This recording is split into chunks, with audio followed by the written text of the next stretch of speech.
Hello guys. Hello guys. Finally makakapag-ride na naman tayo. After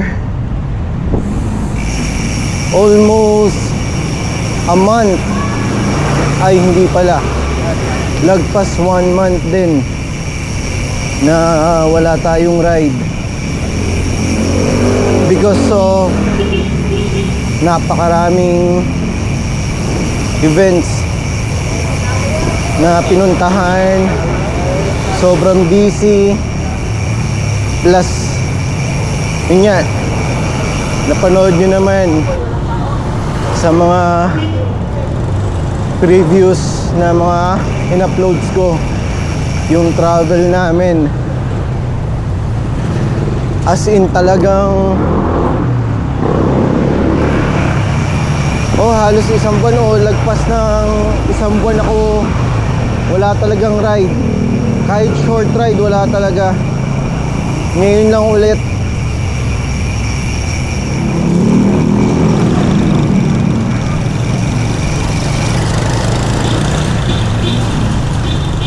Hello guys. Kumusta? Finally makakapag-ride na ulit. Grabe, sobrang tagal ko na pahinga sa pagbabike. Isang buwan nang walang ride. Kahit short ride wala, dahil sobrang busy. Daming events, plus nagkaroon pa kami ng travel. So talagang napahinga ako sa pagbabike. Pero unexpect ko naman yun. And kung napanood yung mga previous vlogs ko, nabanggit ko doon na mababawasan talaga yung pagbabike ko. Kaya yun, ngayon lang ulit talaga nagkaroon ng chance mag-bike. So ngayon naisipan ko mag night ride.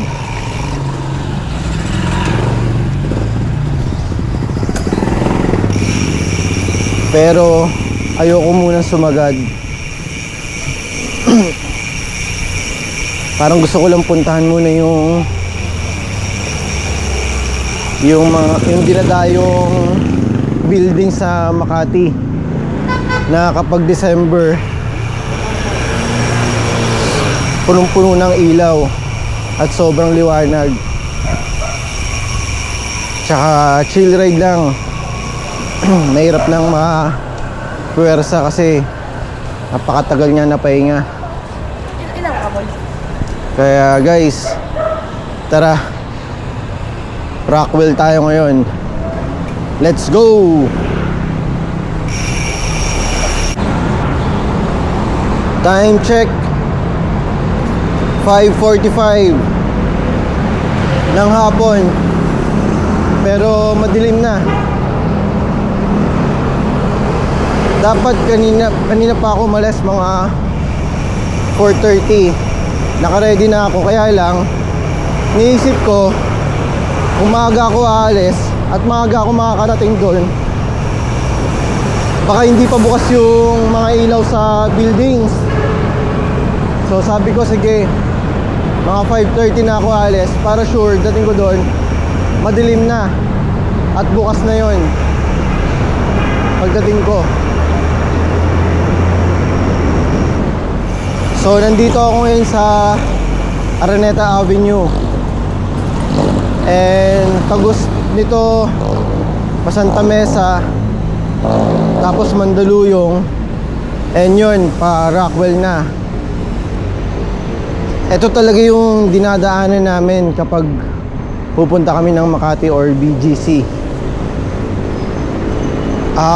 And actually pinunta na namin yun dati. Kaya lang, nagpunta kasi kami dati parang January na. So pagdating namin, wala na yung mga ilaw, tanggal na. Kaya kung sakasakali, ngayon ko pa lang din siya makikita.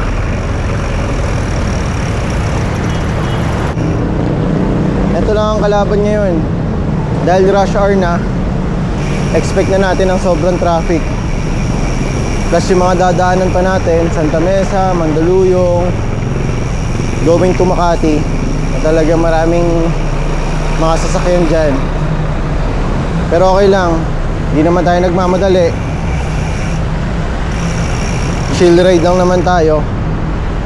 Importante, safe tayo makarating doon. And syempre, makauwi.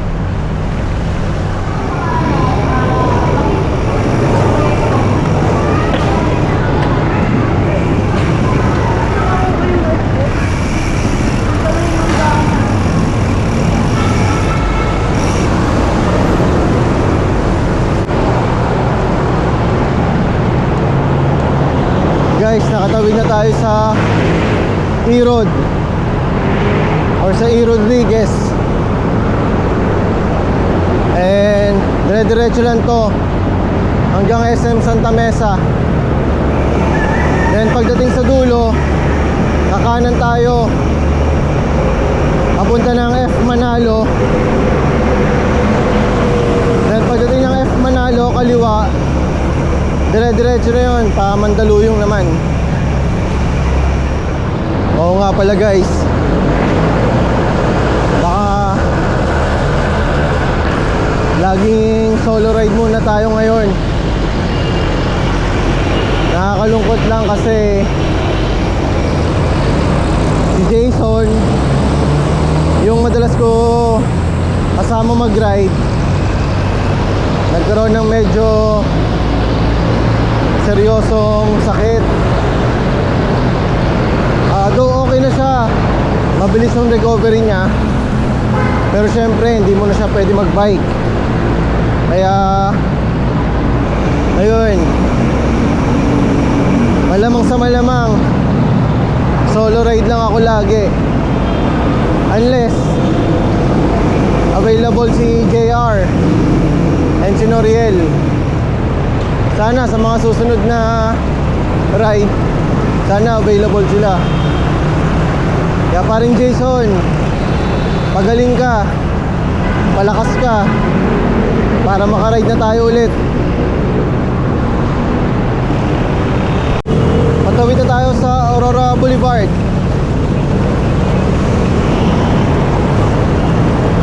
Nandito na tayo sa tapat ng SM Santa Mesa.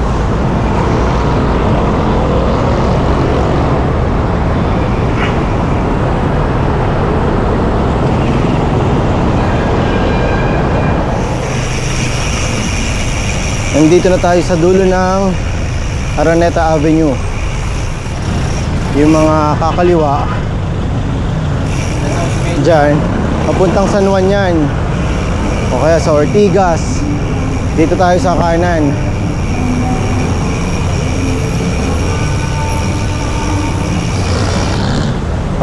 Pagdating lang dun sa arko na yon, bago mag-bridge, kakaliwa ka, F Manalo na yan. Tagos niyan, pa Mandaluyong na.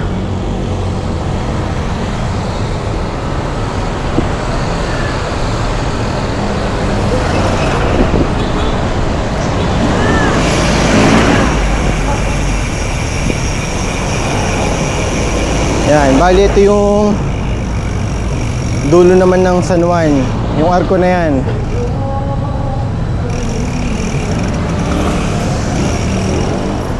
Ayan, dito tayo, kakaliwa tayo. F Manalo Street na to.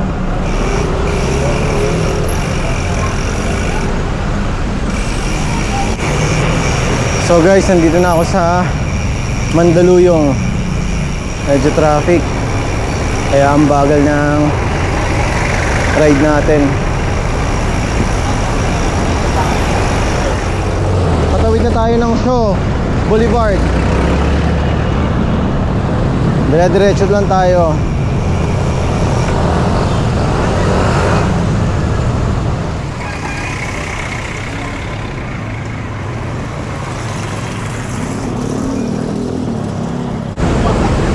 Yan guys, dito tayo kakaliwa sa Reverend Aglipay Street.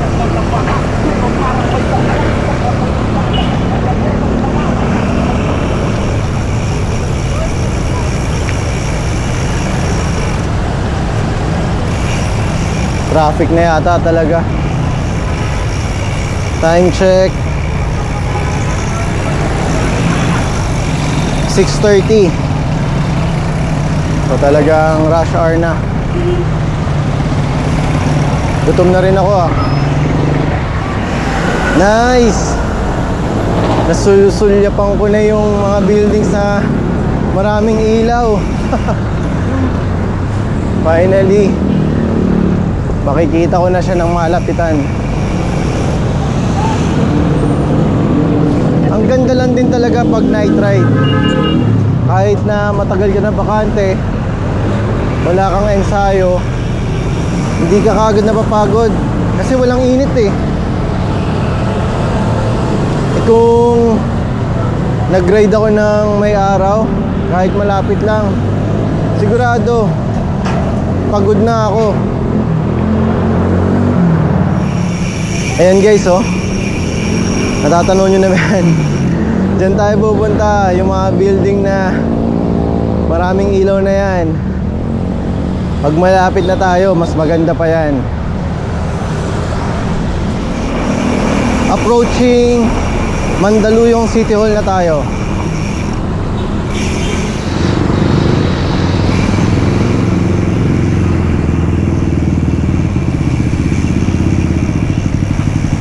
Yan guys, ito ang Mandaluyong City Hall. Paikot yan.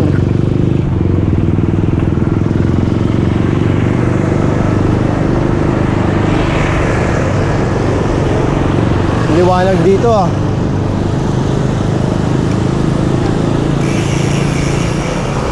Liwanag ng ano, City Hall nila, ang daming ilaw.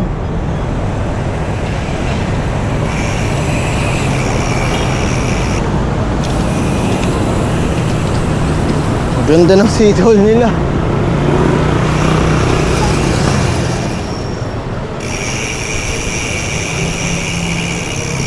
Ay sayang, gusto nila yan lobo na may ilaw. Kaso nakabike ako eh. Ayun na guys, oh, sumusulyap na yung mga buildings na maraming ilaw.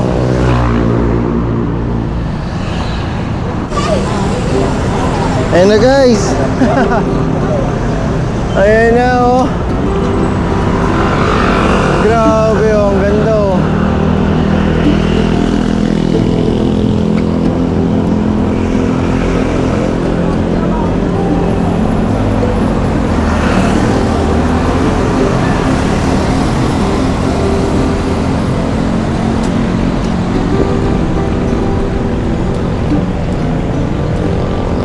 Nice.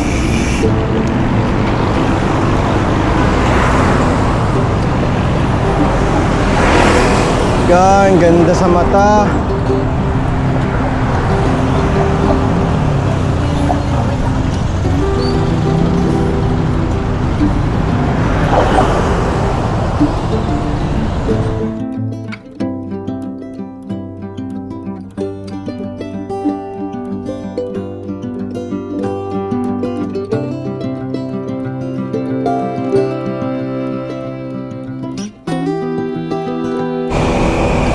Ang ganda sobra.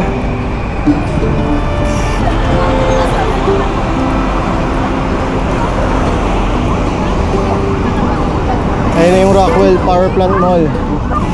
Ikot din tayo dyan.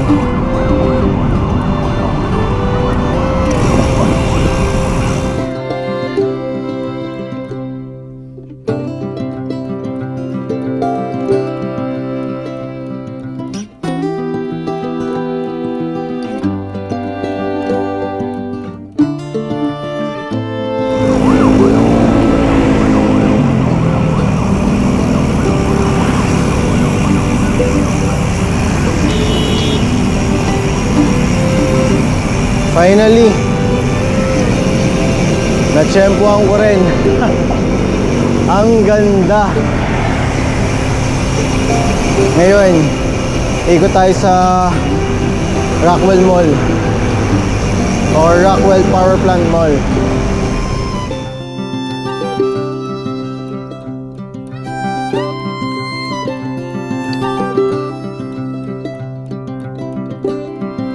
Yan guys, oh, Power Plant Mall.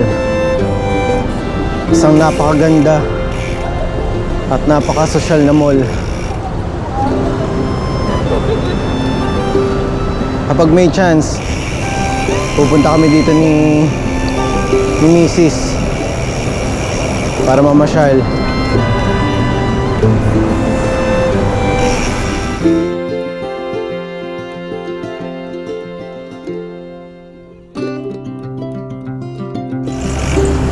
Ganda ng Christmas tree nila sa gitna ng daan.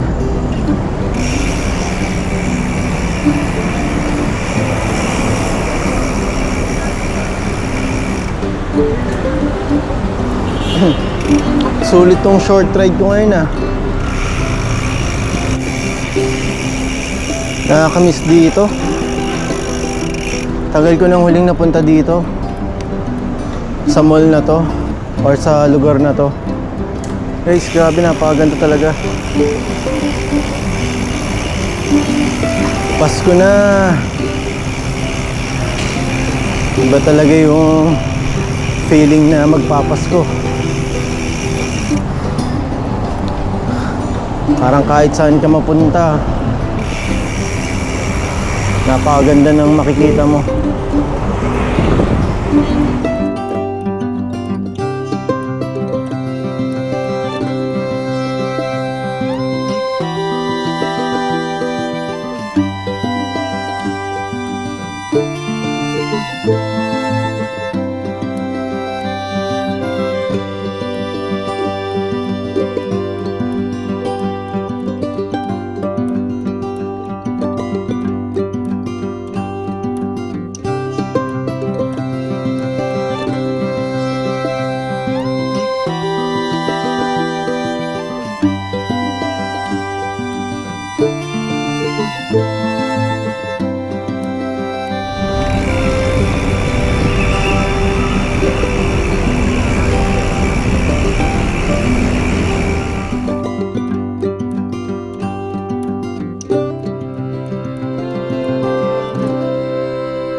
So yun guys, paalis na tayo dito sa Rockwell Power Plant Mall. Grabe, sulit talaga yung short ride na to.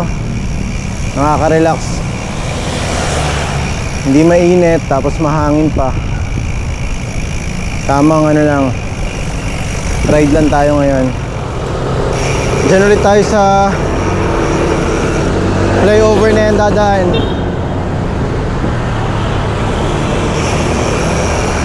Diyan din tayo galing kanina para pamandaluyong ulit tayo.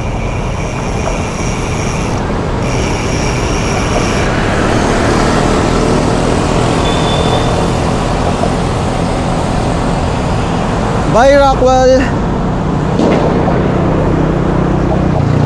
Bisitahin ka namin minsan.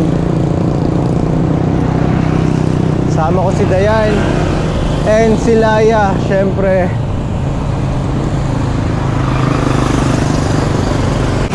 Left tayo dito sa Timog Street.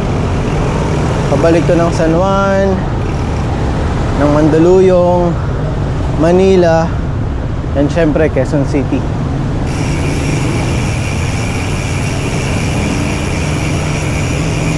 May mga one way kasi dito sa nadaan, kaya medyo paikot-ikot. Akala ko one way itong napasukan tong street. Gumilid muna ako. Paglingon ko sa likod ko, yun may mga sakyan naman. At ito, nasa Mandaluyong City Hall na tayo. Ganda rin yung simbahan na dito, oh.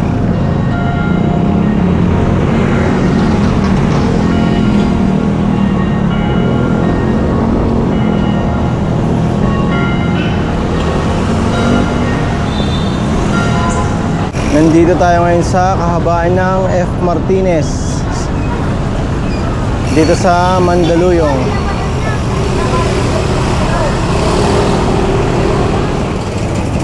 Guys, ito yung Mandaluyong City Medical Center.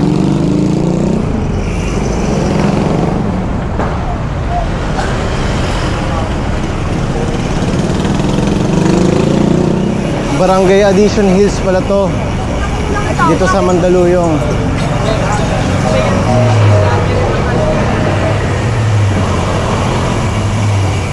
Hindi ko na alam kung nasan ako, pero according to Waze, ang labas nito Shaw Boulevard. Pero hindi naman tayo maliligaw dito.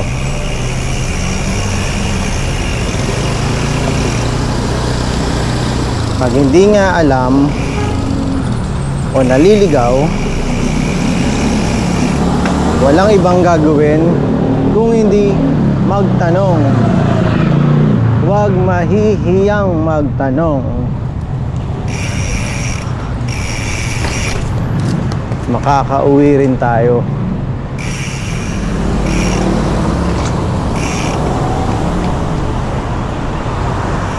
So, dire-diretso lang daw to. Ang labas nito ay General Calentong.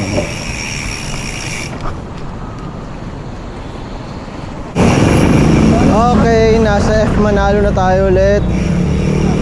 And ang labas nito yung sa may SM Santa Mesa na ulit. So, sarap. Dahil nga night ride tong ginawa natin, hindi rin ako nakaramdam talaga ng pagod.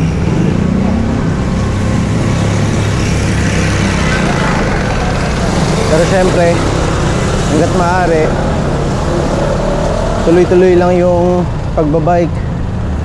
Kahit malapitan lang, lalo na kung wala talagang time, para hindi mawala sa kondisyon. Nasa Araneta Ave na tayo ulit. At yan, oh, ang SM Santa Mesa. Time check, it's already 7:30 PM. Kaya gutom na talaga ako.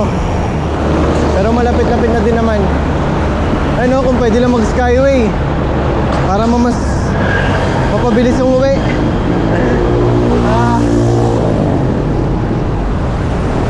Nagmerenda lang kasi ako ng konti.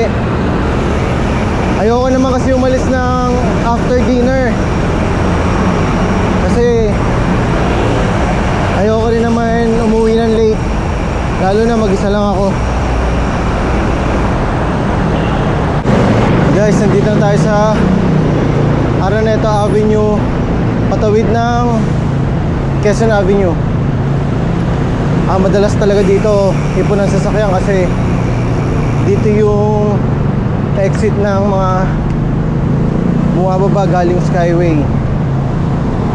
So nagiging bottleneck banda dyan sa harapan.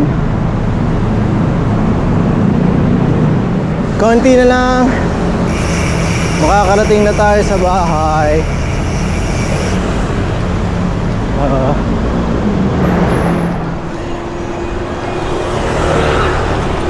So guys, malapit na tayo sa bahay. And dito ko na tatapusin tong vlog natin. Guys, kahit na medyo matagal-tagal tayo walang ride, gusto ko pa rin magpasalamat sa inyo for supporting, for watching yung mga videos na ina-upload ko. Ride man yan or yung day in a life namin ng pamilya ko, yung travel namin. Salamat sa suporta nyo at sa panonood. Please continue to like, share, and comment na din. Napakalaking bagay at tulong niyan para sa akin. Again, maraming salamat sa inyo. Ingat kayo palagi. At God bless sa ating lahat.